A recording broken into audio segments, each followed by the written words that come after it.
can just be deceptive, and Hmm. they can just make you kind of just sit there and slowly make you fall into their little traps and whatnot, setting you up, pulling on one arm while they're actually looking to get the other.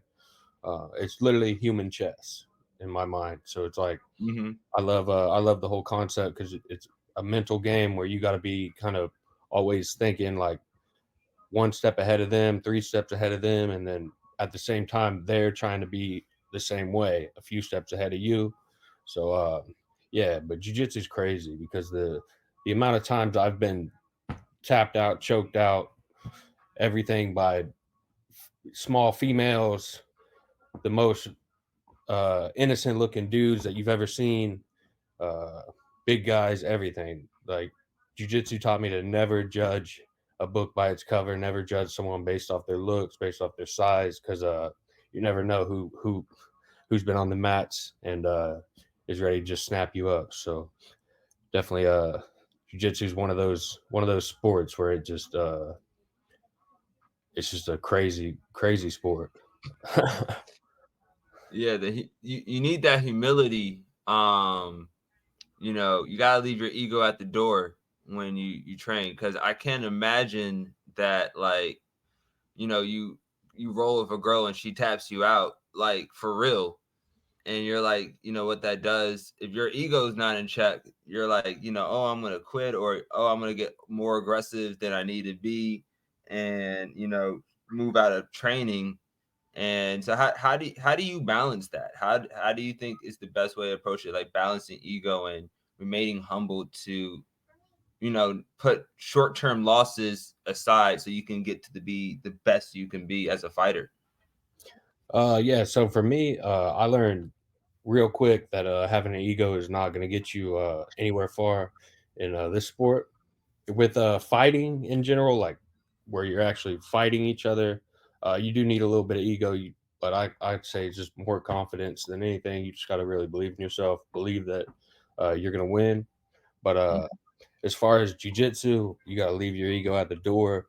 Um, yeah, because ego's never going to get you far. Trying to use like strength on smaller people, whatnot, it's just usually just get you tapped out even quicker. So everybody's always using your momentum against you, and if they're tapping you before like you get angry or get some type of way, then they're just going to tap you that much faster. Once you get angry, start tensing up, you'll start showing your moves a lot sooner, telegraphing stuff. And yeah, so for me, I've never really had an ego. I've been humble just since the beginning.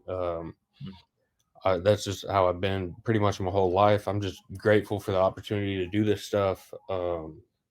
And yeah, I've been checked so many times in my life. Like my ego's just been checked nonstop, repeatedly. I go to different gyms, I get different looks all the time. Recently, starting with boxing, uh, coming from MMA to boxing is a completely different world. They try to compare the sports all the time, but the footwork, the small details that boxers have compared to MMA guys is it's a completely different world.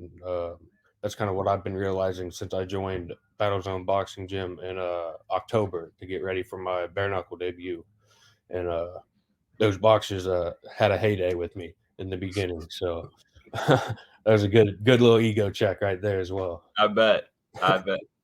So now, let's fast forward a bit to the present right now. So you just did Crypto Fight Night, first boxing um bout that you've ever done. What's the biggest difference between making that jump? Like, what are the different skill sets that really shine through as a boxer that, like, maybe your traditional MMA or UFC person doesn't have within their harness? So I say the biggest thing for that jump would be the sharpness of like the footwork, the sharpness of the punches. If you kind of watch boxing, they're a lot more. Their punches are a lot more solid, a lot quicker. Uh, and whenever you can't use your takedowns, when you can't use your feet, your legs to kick, kind of to set your hands up, you just Hmm. gotta really focus on timing, counters, defense. If you notice in MMA, a lot of people have their hands down. Uh, Mhm. you do that in boxing, you're gonna get tore up. So I think it's just a lot harder to engage in boxing because you only have your two hands. So those are your only weapons. So Mhm. a lot of feints. Um, and you just got to have, like I said, a lot of confidence to step forward and get into that danger zone where you're exchanging punches and just be that split second faster than your opponent. But yeah, boxing is a highly like skillful sport, and that's just what I've realized over the past 6, 7 months since I've been in the a legit real boxing gym.